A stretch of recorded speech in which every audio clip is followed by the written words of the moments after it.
Gracias.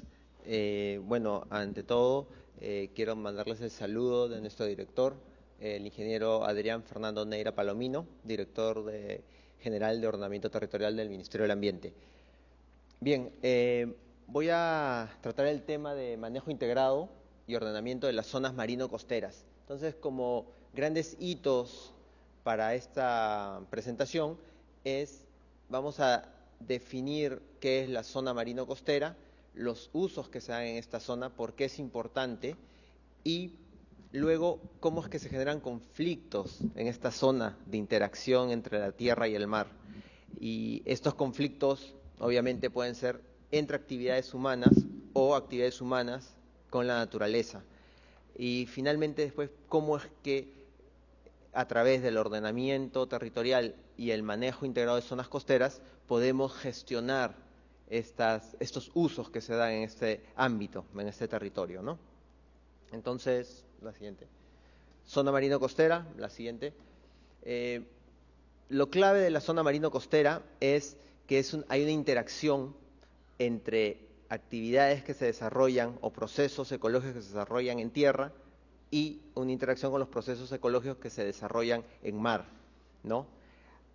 Es un ecotono realmente, un ecosistema terrestre y un ecosistema marino que interactúan, hay una intersección. Eso se conoce también como un ecotono. La zona marino-costera es eso. La siguiente. Entonces, tenemos una intersección entre mar, tierra, atmósfera, agua dulce, donde hay ríos, ¿no? Y obviamente al interior de ellos tenemos la vida, ¿no? La parte biológica. Entonces, la siguiente. Entonces, para desarrollar una estrategia de gestión, de manejo de estas zonas, tenemos que delimitarla de alguna forma. Eso es lo clave, el primer paso. Entonces, sabemos que hay una interacción entre una primera porción de tierra con una primera porción de mar. Esta es la zona marino-costera, ¿no? Una porción de tierra, una porción de mar. Un ejemplo de esa interacción, ¿no? Podemos tenerlo con la vida del camarón de río. Ustedes saben que el camarón de río, su ciclo de vida va desde las partes altas de una cuenca, ¿no? Hasta la boca de los ríos. Entonces, en la parte alta desarrolla su vida adulta, pero baja a desovar en la boca del río, porque necesita agua salobre para que los náuplios y las larvas se vayan desarrollando. A medida que crece, va subiendo en el río, ¿no? Entonces, esa es una interacción, digamos, clave, típica, ¿no? Cómo interacciona las aguas marinas con las aguas dulces, una porción de tierra, una porción de mar. También de la misma forma, otro proceso interesante es el de formación de playas. Las playas son dinámicas, ustedes ya lo deben saber. Tengan en mente lo que pasa, por ejemplo, en Herradura o en Huanchaco, ¿no? Se pierde playa. Entonces uno dice, la playa es estática, pero no, la playa es un proceso de ingreso de arena, ingreso de sedimentos y salida de sedimentos. Entonces, y una de las fuentes de esos sedimentos son los ríos. Los ríos traen una serie de sedimentos, ¿no? Material particulado que es dejado en el mar y las corrientes lo van desplazando. Y entonces donde hay recodos, ¿no? Pequeñas bahías, entradas de agua, terreno, se comienza a sedimentar esas partículas y forman playas. Entonces ahí ven otra interacción, tierra, agua dulce, agua salada, ¿no? La siguiente. Entonces, los países, diferentes países que adoptan estas estrategias de gestión, definen su zona marino-costera. Entonces, esto es independiente, no hay una regla, cada país la adopta de acuerdo a sus actuaciones en las zonas costeras. Por ejemplo, España habla que en tierra, 500 metros desde la más alta marea, o sea, desde la orilla de mar hacia tierra, 500 metros, más en mar 12 millas náuticas, ¿no? Porción de mar, porción de tierra. La Junta, esa es su zona marino-costera. En el caso de Brasil, ellos definen su porción de tierra, es 2 kilómetros de la línea de más alta marea ¿no? Hacia mar 2 kilómetros. Perdón, hacia tierra, 2 kilómetros. Y hacia mar es 12 kilómetros desde la línea de alta marea hacia tierra. Entonces, es variable. Realmente la definición de zonas marino-costeras ha tenido una evolución en el tiempo. En la década de los 70 se hablaba mucho de una identificación de zonas costeras por un criterio ecológico meramente. Sin embargo, con el pasar del tiempo y a la hora de aplicación, de gestión, de aplicar normatividad y hacerla cumplir esa normatividad, se vio que el criterio ecológico no era el único, sino también tenía que haber criterios político-administrativos, socioeconómicos. Por ejemplo, límites que existan provinciales, distritales, una limitación que la comienza a dar el hombre. ¿Y por qué? Porque se le tenía que asignar una responsabilidad a alguna persona. En este caso, si hablamos de límites político-administrativos, es un alcalde. Entonces, los alcaldes tienen la potestad de dar licencias, autorizaciones para la actuación en una zona costera, ¿no? Entonces, ya con el devenir del tiempo, a la fecha de hoy, se tiene muy en cuenta 3 criterios básicamente para delimitar las zonas marino-costeras. Es criterio ecológico, criterio socioeconómico y criterios político-administrativos. Por eso es que ustedes ven que hay gran variedad de amplitudes de la zona marino-costera en diferentes países, ¿no? Entonces, en el Perú estamos en un comité de manejo costero integrado, donde estamos iniciando el proceso de delimitar esta zona. Nuestra primera propuesta, que todavía está en revisión, es la de 5 millas en mar hacia los límites en tierra de los distritos costeros. Entonces, la zona marino-costera, para efectos de gestión, sería distritos costeros más 5 millas marinas, ¿no? La siguiente. Bueno, esta es una delimitación marítima nacional, básicamente es lo que se maneja actualmente. La línea de alta marea es esta, ¿no? Este es el nivel del mar. De la línea de alta marea a 50 metros tenemos una zona de uso público, ¿no? Básicamente son las playas, es un uso público. Y luego de los 50 metros a los 200 metros es una zona de dominio restringido, o también conocida bajo la normatividad de ley de playas, ¿no? Siempre y cuando tengamos una conformación plana de arena. Y luego, después de los 200 metros, es la actuación que debería tener los municipios, ¿no? Entonces, digamos que esto es una cuestión legal, ¿no? Y hacia mar tenemos las 200 millas, que es conocido por nosotros como el dominio marítimo, ¿no? Es parte de nuestro territorio. Según la Constitución, el dominio marítimo es parte del territorio peruano. Entonces, nuestro territorio peruano es tierra y agua, ¿no? Y con atmósfera, tierra, agua y subsuelo. Y también tiene que ver los fondos marinos. La siguiente. Entonces, en esta zona marino-costera, ¿cuál es el uso y los valores que encontramos? Tenemos los ecosistemas más característicos de esa zona marino-costera, es las islas, ¿no? Los manglares, como en Tumbes, esta zona de confluencia de agua salada con agua dulce, ¿no? Esta zona de agua salobre, donde crecen los mangles. Tenemos las playas son un ecosistema, ¿no? Este es un ejemplo en Paracas. Estuarios, como el estuario de Virrilá, en Piura, ¿no? Entonces son algunos ecosistemas característicos de nuestras costas, de nuestras zonas marino-costeras. La siguiente. Bueno, ¿y cómo podemos describir en algo este territorio? Una longitud de 3.080 kilómetros, desde Tumbes hasta Tacna, 200 millas que van al ámbito del dominio marítimo. Ha habido un incremento de población, ¿no? En 1940, en las zonas costeras se hablaba de 1.700.000 habitantes, pero al 2007 hablamos de 14 millones. Entonces, y esta es una tendencia mundial. A nivel mundial, el 60% de la población están en las zonas marino-costeras, ¿no? Todas las personas, las actividades humanas tienen como fin último acercarse a las costas. sea por esparcimiento o sea por actividades comerciales. Acuérdense, puertos, carreteras, vías de comunicación, urbes y complejos turísticos. Todo siempre va tendiendo hacia las costas, ¿no? De ahí es que el Perú, de los 40 al 2007, ha tenido este incremento en las poblaciones y con la respectiva presión sobre nuestros ecosistemas. Aproximadamente, solamente a nivel de distritos, ¿no?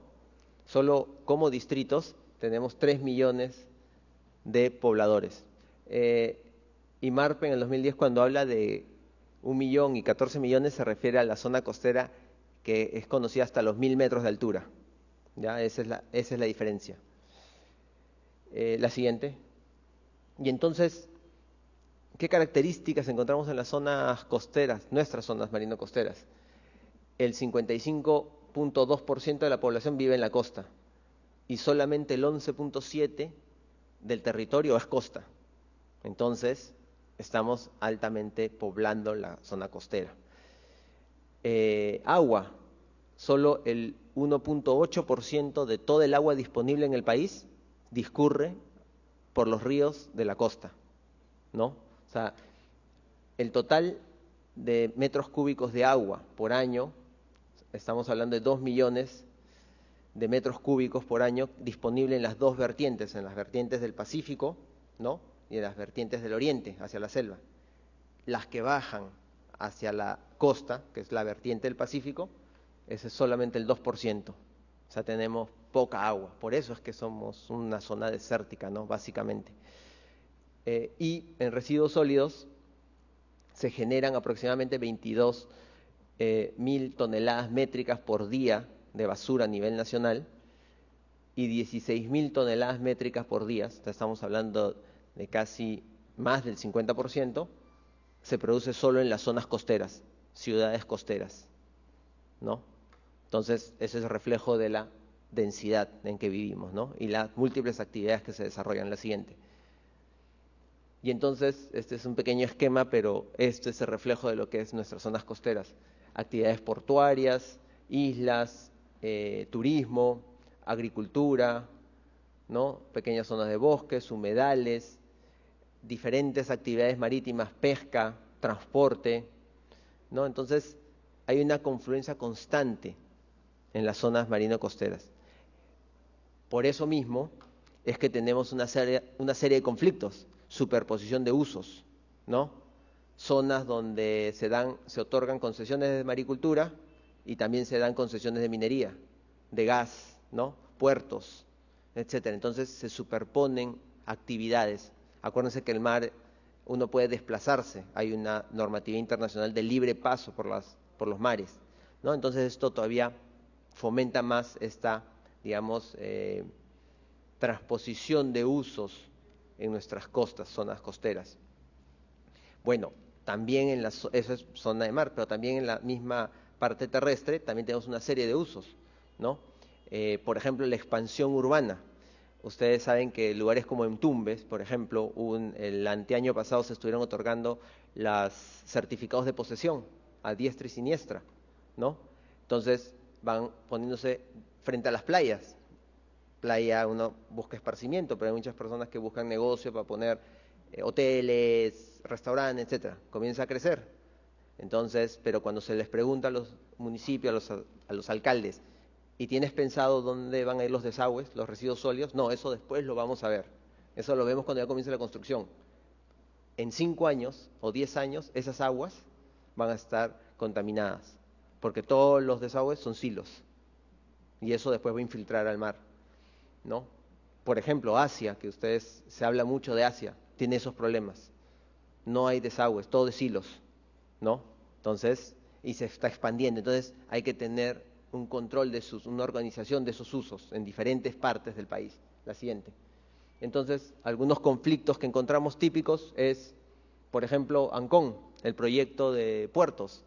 Bueno, había una serie de controversias, ¿no? ¿Ustedes se acuerdan? Uno de los argumentos era que era un hábitat de los delfines, ¿no? Las familias de delfines tenían una distribución en esa zona y el puerto podría estar afectando estos delfines. Entonces ya tenías actividad humana versus naturaleza, un conflicto. Máncora, erosión de las playas. En el 2012 ustedes han escuchado cómo se está perdiendo playa en Máncora, pero esto algunos arguían que era un evento recurrente en el tiempo, y el problema fue que el municipio comenzó a colocar malecones donde años atrás siempre se presentaba erosiones, ¿no? Entonces, otro conflicto, se van perdiendo las inversiones. Tumbes, bloqueo de carreteras por conflicto de los pescadores y proyectos de gas, ¿no? Entonces, los pescadores dicen que tienen terrenos donde pescan, zonas de pesca costera, y vienen las prospecciones sísmicas para ubicar los pozos, los yacimientos de gas, ¿no? Conflicto, entonces los pescadores salen a las calles, o los pobladores, ¿no? Distrito de Asia, expansión urbana, igual, de la misma manera, ¿no? Va creciendo la urbe, pero ¿dónde van los desagües? ¿Dónde van los residuos sólidos? Etcétera. Entonces, conflictos. La siguiente. Ok, entonces, el manejo integrado de zonas marino-costeras es una estrategia de gestión. Básicamente busca, a través de un método de planificación, busca integrar las actuaciones de los diferentes sectores y los diferentes niveles de gobierno. Es decir, se ha visto a nivel mundial que uno de los mayores problemas en zonas marino-costeras es la superposición de usos, y luego esos usos son gestionados por sectores, pesquería, minería, industria, así, ¿no? El problema es que en muchos casos no hay una coordinación entre estos sectores, ¿no? Uno entrega una licencia por un lado, una concesión, y el otro por otro lado otra, y así. Y se van superponiendo y hay conflictos después, ¿no? Entonces, el manejo costero integrado es una estrategia, una estrategia de gestión que lo que busca principalmente es articular, ¿no? Integrar todas las actuaciones en los 3 niveles de gobierno, nacional, regional y local, con los sectores, sector turismo, minería, pesquería, etcétera, ¿no? A través de una planificación, ¿no? Entonces, un plan de integrador. Entonces, va la siguiente.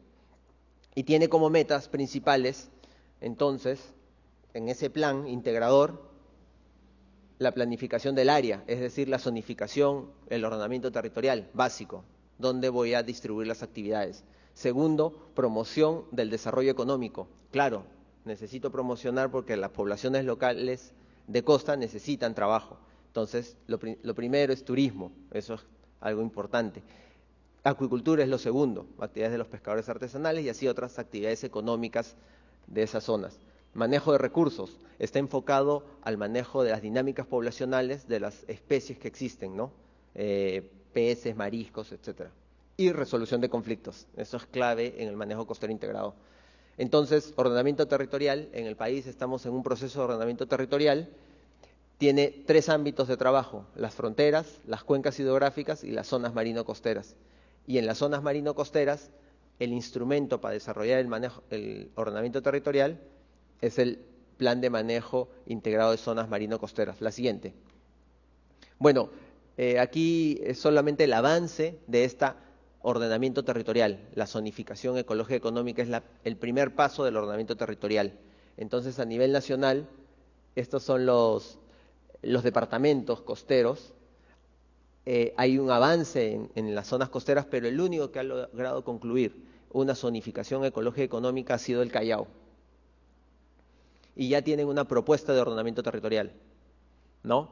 Y en lo sucesivo se está planificando desarrollar el Plan de Manejo Costero Integrado del Callao, ¿no? Entonces, esto ustedes entran a la página web del Gobierno Regional del Callao y ahí van a ver su plano de zonificación económica ecológica, que es el primer paso del OT y después del manejo integrado de zonas costeras. La siguiente. Un ejemplo de plan de manejo costero integrado, Piura. Piura ha desarrollado su plan de manejo costero integrado y en este momento lo está implementando. La siguiente. Y 2 acciones más que estamos desarrollando en el Ministerio de aplicación de estas herramientas de gestión, estas políticas de actuación en costas, es los planes de acción de manejo integrado en Tumbes y el plan de acción de manejo integrado en Lambayeque, ¿no? Entonces, estamos en la fase de desarrollo y luego implementación. La siguiente. La siguiente. Entonces aquí no, eso lo van a tener seguramente en las copias que le den, pero esta es la normatividad, ¿no? Esto es nuestro marco regulatorio.